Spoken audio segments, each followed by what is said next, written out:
Welcome to the Real News Network. I'm Paul Jay at Tufts University in Boston. As we discussed in an earlier segment in the immigration debate, not a heck of a lot gets discussed about why the Mexican economy is in such lousy shape. Now joining us to talk about the role of American agribusiness in the Mexican economy is Timothy Wise. He's director of the Research and Policy Program at the Global Development and Environment Institute at Tufts University. Thanks for joining us. My pleasure. So talk about how American agribusiness dumps food in Mexico.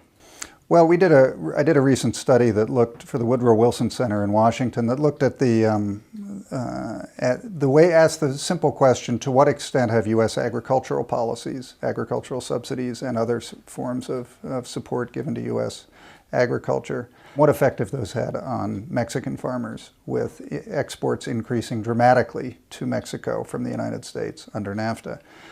We looked at 8 products, 8 different 5 crops and 3 meats, and that have all seen huge increases in exports. And which crops, which meats? We looked at corn, soy, wheat, cotton, rice, and then we looked at pork, chicken, and beef.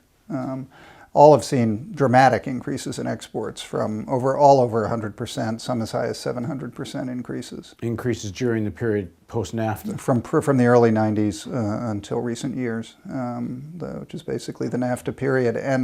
And all of those are products that in one form or another get significant support from the U.S. government. In terms of farm subsidies? Farm subsidies and other sorts of policies. So we calculated what we call the dumping margin, that is the extent to which U.S. exports are leaving the country and being sold at prices below their actual production costs in the United States. That's one of the definitions of dumping under the World Trade Organization. And they do that to wipe out local competition? Is that the main objective? Well, they do that. The U.S. government is doing that, is subsidizing those products in part to provide very cheap products to agribusiness, because it's the raw materials for agribusiness, both in the United States and in Mexico.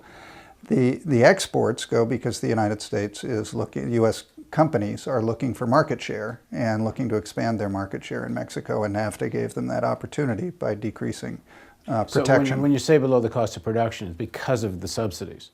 Because of the subsidies, and it's actually more complicated than that, because of a variety of other policies that essentially encourage overproduction of, say, corn. So corn is probably the most important example here because it's such an important product. So what did this do to Mexico? What did you find? Well, so what we found was that in the case of corn, corn was going into Mexico at 19% below the cost of production in the 9-year period we looked at, 1997 to 2005. And that cost Mexican corn farmers $6.6 billion over 9 years. That's $700 million a year. And if you figure it out on a per acre basis, just sort of what does that mean to a Mexican farmer? It's more than the value of the basic Mexican subsidy program to those farmers. So it's a devastating loss, and one that is clearly owes to U.S. policy. So you have public money used to help subsidize American agribusiness, who are then dumping products, destroying Mexican agriculture. So they're making money on both ends because they're capturing the Mexican market. That's right, and it wasn't just corn. I mean, we found overall that the costs to Mexican farmers were $12.8 billion over this 9-year period. And to put that in perspective, from the development perspective for Mexico, that's $1.4 billion a year. That's more than the value of the entire tomato export market from Mexico to the United States, NAFTA's greatest agricultural success story, and 10% of the value of the entire Mexico's entire set of agricultural exports to the United States. So it's a huge loss for Mexico. So on the agricultural side, it's been a net loss to Mexico, free trade. The theory was they were going to start manufacturing goods because labor was cheaper and more manufacturing would develop, and access to the U.S. market would help industrialize Mexico. So did that happen? That happened to a small extent. They did increase the size of their manufacturing economy. They increased their manufacturing exports to the United States. They did not create very many jobs in that process.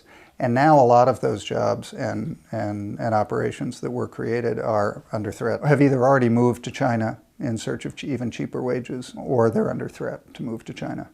So did it create cheaper food in Mexico? I mean, where is there any net benefit in this to Mexico? In theory, the net benefit to Mexico would have been that all food got cheaper, or all of these agricultural raw materials got cheaper. They did get cheaper. The extent to which that was passed on to Mexican consumers is widely questioned. The corn flour market for tortillas in Mexico is controlled 90% by two companies. They were two companies that came out of the breakup of the government monopoly on basic grains marketing, and they are widely considered to manipulate prices. These are Mexican-owned companies? These are Mexican-owned companies. So you wind up having U.S. agribusiness controls the farming side of it, and the breaking up of the what used to be a lot of state-owned enterprises into privately owned enterprises. You now wind up with such monopolization that they're able to manipulate the markets. You get the big grain traders from the U.S., Cargill, ADM, and others, interlocking corporate relationships with some of the biggest traders in Mexico. And they're clearly in a position, certainly with their market power, to capture the gains from those low commodity prices and not pass them on to consumers. So supposed liberalization of trade and liberalization of Mexican law as regard to business actually just led to more monopolization and concentration of ownership. It definitely led to that, and the other thing it led to, which is has now raised much greater concerns with in recent years, the rise in commodity prices and tortilla riots in Mexico. Well, that was my next question. So what are Mexicans doing about this? Well, the issue of food dependency, the dependency for basic food products on imported goods is of grave concern, because it's gotten much worse since NAFTA. In corn, it went from relying for 7% of Mexicans' corn relying on imports to now 34% comes from imports. And so a disruption in the import supply and corporate control over those supplies, which allows them to manipulate the markets, can result in dramatic price swings. So for is this consumers. likely, is a real counter policy to this likely to be a big issue in coming Mexican elections? It could be. It could well be. The agricultural dynamics in Mexico are still very much a live issue, and when I was in Mexico in September speaking to one of the larger independent farm groups. They're as strong as ever and as vociferous as they've ever been in demanding a change in these sorts of policies, despite the fact that NAFTA has basically legalized all U.S. imports coming in. Thanks for joining us. My pleasure. Thank you for joining us on the Real News Network.